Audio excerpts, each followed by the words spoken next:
Hello! In front of me I've got Xiaomi Redmi Note 8 Pro. In this video I'll show you how to hide pattern line.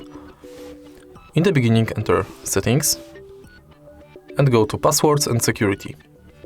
Now go to Password and draw your pattern.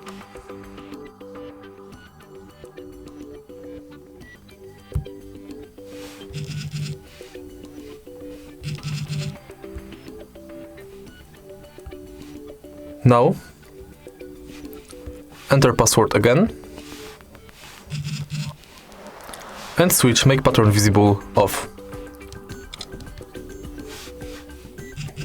As you can see right now, my pattern is invisible. If you find this video helpful, please leave like, comment and subscribe.